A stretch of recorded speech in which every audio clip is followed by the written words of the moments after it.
Hello everyone, here I Komal Sharma welcomes you all at your own Gargi classes, a place where you can easily get all the information relevant to your competitive exams. So आज के words और vocabularies extracted है आपके editorial discussion of Indian express newspaper from yesterday it was 8th of September 2021 and from today it's 9th of September 2021. So let's begin with the first word. So here we have a term that is convulsion. Convulsion का मतलब होता है a sudden violent movement of the body that you cannot control. हमारी body में suddenly या violently कोई भी ऐसा मूवमेंट होता है जिस पे हमारा कंट्रोल नहीं होता है, सेल्फ कंट्रोल नहीं होता है, तो वहाँ पे हम कन्वर्जन वर्ड का यूज़ करते हैं. So this is the word conversion. Next word is perpetuate. Perpetuate is a verb. Perpetuate का मतलब होता है to cause something to continue for a long time. कोई भी चीज़ जब बहुत लंबे टाइम तक चलती रहती है, एक्सपेक्टेड टाइम से ज़्यादा अगर कोई चीज़ एक्सजरेट हो जाती है तो उसको परपैचुएट बोला जाता है. सो कीप या फिर प्रिजर्व हम इसके लिए सिनोनिम्स यूज़ करेंगे. एंटोनिम्स आर सीज या फिर स्टॉप, किसी चीज़ को रोक देना. सो टू परपैचुएट एन आर्ग्यूमेंट, कि एक आर्ग्यूमेंट को कैसे एक्सटेंड किया जा सकता है, कैसे उसको एक्सजरेट किया जा सकता है, कैसे उसको कीप ऑन कंटिन्यू किया जा सकता है. So this is the word perpetuate. Next word is consign. Consign is a verb. Consign का मतलब होता है to send something to someone. कोई भी चीज़ किसी दूसरे पर्सन को जब हम सेंड करते हैं, भेजते हैं, तो उसको कंसाइन बोला जाता है. तो इसके सिनोनिम्स हो जाएंगे to give something to somebody या फिर डिस्पैच करना. ठीक है. And the antonyms are while you hold the thing with your own self, अपने पास कोई चीज़ रखना, and retain. So the goods have been consign to you by air, कि तुम्हें जो भी तुम्हारा माल है, जो भी तुम्हारे गुड्स हैं, वो बाय एयर भेज दिए जाएंगे, बाय फ्लाइट भेज दिए जाएंगे. So this is the word consign. Next word is spurious. Spurious is an adjective. Spurious का मतलब होता है false although seeming to be genuine. कोई भी चीज़ जो दिखने में तो बहुत ही जेन्युइन हो पर एक्चुअली फैक्चुअली बिल्कुल गलत हो, फॉल्स हो, रॉन्ग हो, तो वहाँ पे स्प्यूरियस वर्ड का यूज़ होता है. सो बोगस होना कोई भी चीज़, या फिर फोनी, सिर्फ दिखावे के लिए अच्छी होना, बाकी जेन्युइनली एक्चुअली वो चीज़ गलत होती है, तो उसको बोला जाता है स्प्यूरियस. सो उसके एंटोनिम्स हो जाएंगे रियल या फिर true. So she fell sick after she had those spurious medicines, कि वो बीमार हो गई उसके बाद जब उसने वो स्प्यूरियस मेडिसिन्स ली, उसके बाद में वो बीमार हो गई. दिखने में सही लग रही थी बट एक्चुअली वो ख़राब हो चुकी थी. तो मेडिसिन्स को लेने के बाद what happened to her, she fell sick. Next word is sporadic. Sporadic is an adjective. Sporadic का मतलब होता है नॉट डन और हैपनिंग रेगुलरली. जब कोई भी चीज़ रेगुलर नहीं होती है, लगातार नहीं होती है, तो उसको स्पोरेडिक बोला जाता है. ठीक है. कुछ टाइम के बाद होना कोई चीज़, ठीक है, ऑल्टरनेटिवली होना is what we call sporadic. तो इसके सिनोनिम्स हम यूज़ करेंगे रैंडम या फिर इनफ्रीक्वेंट. ठीक है. कोई भी चीज़ फ्रीक्वेंटली नहीं होती है, उसको स्पोरेडिक बोला जाता है. And the antonyms are even या फिर regular. So a sporadic electricity supply, कि अब जो इलेक्ट्रिसिटी सप्लाई है वो स्पोरेडिक है. स्पोरेडिक मतलब लगातार नहीं है, कंटिन्यू नहीं है. So this is the word. Next word is onerous. Onerous is an adjective. Onerous का मतलब होता है difficult to do or needing a lot of effort. कोई भी चीज़ जिसको करने में बहुत ज़्यादा डिफ़िकल्टी हो रही हो, या फिर किसी भी चीज़ को करने में बहुत सारे एफर्ट्स की ज़रूरत पड़े, तो वहाँ पे onerous वर्ड का यूज़ किया जाता है. सो ऑपरेसिव या फिर एक्सेसिव हम इसके लिए सिनोनिम्स यूज़ करेंगे. एंटोनिम्स आर माइल्ड या फिर काम. So she found the duties of motherhood onerous, कि एक ड्यूटी, मदरहुड की ड्यूटी पे करना इज़ रियली वेरी डिफ़िकल्ट और it needs a lot of effort. So this is the word onerous. Next word is straddle. Straddle is a verb. Straddle का मतलब होता है टू सिट और stand with your legs on each side of somebody something.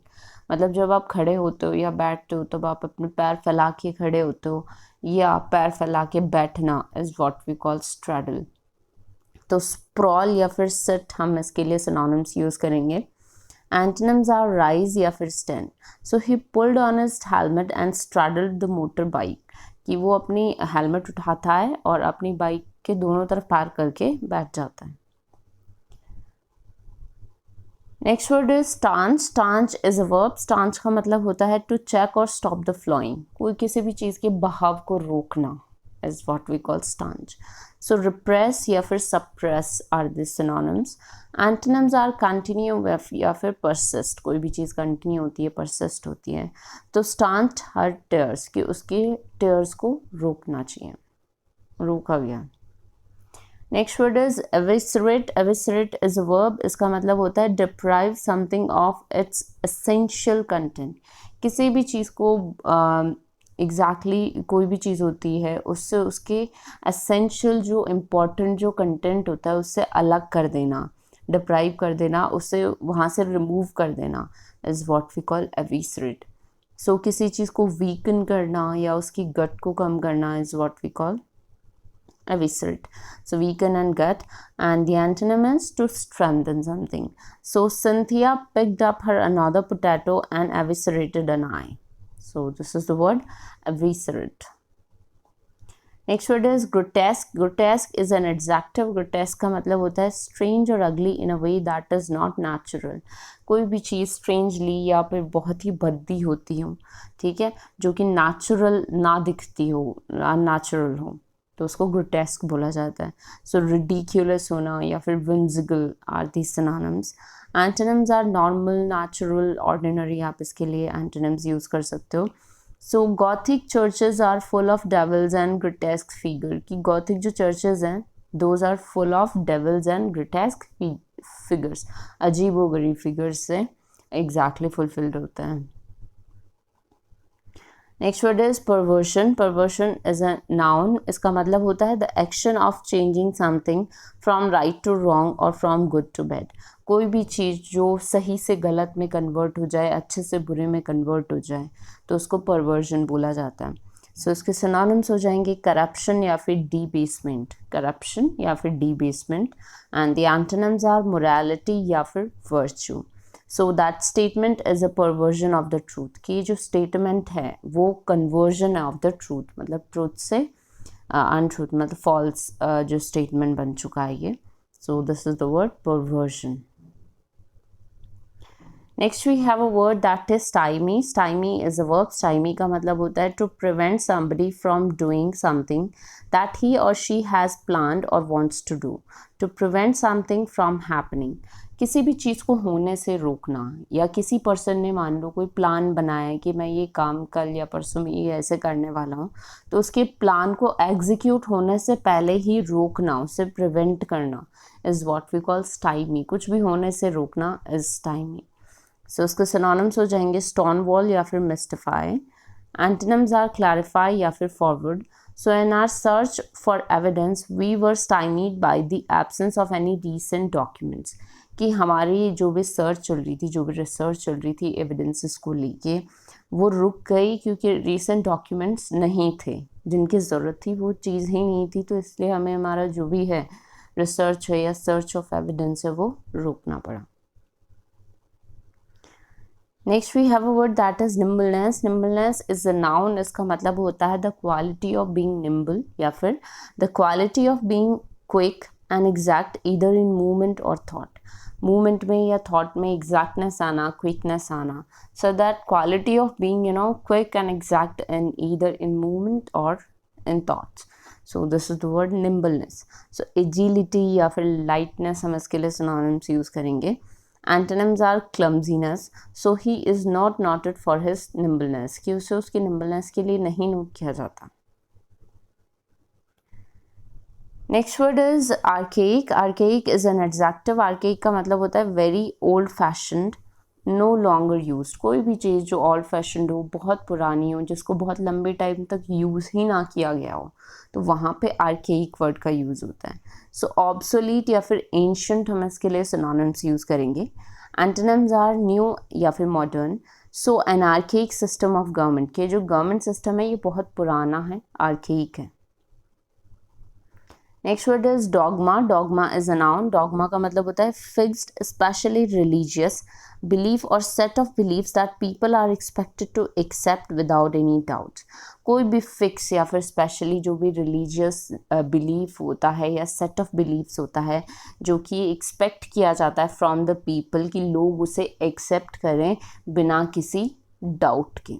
सो उसको बोला जाता है dogma. कोई भी फिक्स रिलीजियस बिलीफ या सेट ऑफ बिलीव्स, किसी भी चीज़ से रिलेटेड हो सकता है वो बिलीफ या सेट ऑफ बिलीव्स, जिससे यही उम्मीद की जाती है लोगों को कि वो बिना किसी डाउट के उसको एक्सेप्ट करें. So this is the word dogma. So belief या फिर conviction, firm belief is what we call dogma. So इसका एंटोनिम हो जाएगा doubt. So in place of dogma the elements of religion were alone to be taught. कि dogma की जगह, set of beliefs की जगह सिर्फ रिलीजन को religion should be alone to taught.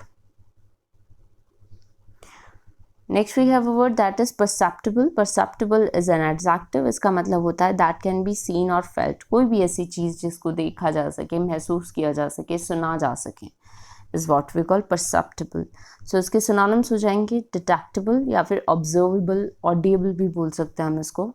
And the antonyms are obscure या फिर very silent, quite, जिस चीज़ को नोटिस ही ना किया जा सके. So barely perceptible change in colour. ये जो चेंज इन कलर है that is barely perceptible. Next we have a word that is fruition. Fruition is a noun. इसका मतलब होता है the time when a plan etcetera starts to be successful. कोई भी चीज़ जो हम बहुत मेहनत से करते हैं, जब हम उसमें सक्सेसफुल हो जाते हैं, उसका हमें रिजल्ट मिलना शुरू हो जाता है पॉजिटिव, और बेसिकली एक रिवॉर्ड को हम बोल सकते हैं फ्रूइशन, फल मिलना. सो इसके सिनोनिम्स हो जाएंगे रियलाइजेशन या फिर achievement. And the antonym is inception. किसी भी चीज़ की शुरुआत करना is inception. So after months of hard work our efforts were coming to fruition. कि बहुत लंबे टाइम के हार्ड वर्क के बाद में ही हमारे जो एफर्ट्स हैं वो हमें फल दे रहे हैं. Next word is unceremonious. Unceremonious का मतलब बेसिकली एडजेक्टिव होता है और इसका मतलब होता है done in a rough way, done in a rough and rude way without any politeness or respect. कोई भी चीज़ जो रफली की जाती हो, रूडली की जाती हो, जिसमें कोई पोलाइटनेस और रिस्पेक्ट ना हो, तो उसको अनसेरेमोनियस बोला जाता है. तो इसके सिनोनिम्स हो जाएंगे अब्रप्ट या फिर हैस्टी. रूडली भी बोल सकते हैं हम इसको, rude. and the antonym is very polite and calm. So she was made to live in an unceremonious hurry. कि exactly situations ही ऐसी बनी कि उसे unceremoniously वहाँ से जाना पड़ा. She left unceremoniously. So इसके all right. Next we have a word that is nightmare. Nightmare is a noun. Nightmare का मतलब होता है an experience that is very unpleasant or frightening. कोई भी हमारे साथ ऐसी कोई घटना होती है, कोई इंसिडेंट होता है या कोई भी ऐसा एक्सपीरियंस होता है जो बहुत ही अनप्लेजेंट हो, डराने वाला हो, तो उसको नाइटमेयर बोला जाता है. बेसिकली नाइटमेयर को हम बोल सकते हैं हॉरर ड्रीम भी बोल सकते हैं, हॉरिबल ड्रीम, जो कि हमें डरा देता है. सो उसके सिनोनिम्स हो जाएंगे हॉरर या फिर अनप्लेजेंट, आप ड्रीम भी बोल सकते हो उसको. And the antonyms are pleasant या फिर हैप्पीनेस. फैक्ट भी बोल सकते हो, ड्रीम का opposite fact. So travelling in the rush hour can be a real nightmare. कि रश आवर्स में ट्रैवलिंग करना एक सच में एक बहुत ही भयानक क्या होता है, एक्सपीरियंस होता है. So these were the words of today and for yesterday. Thank you so much and stay continue with Gargi classes. अगर आपको इस सेशन की PDF फाइल चाहिए तो आपको टेलीग्राम चैनल जो है वहाँ पे मिल जाएगा. चैनल का जो लिंक है वो डिस्क्रिप्शन बॉक्स में दे रखा है. Thank you.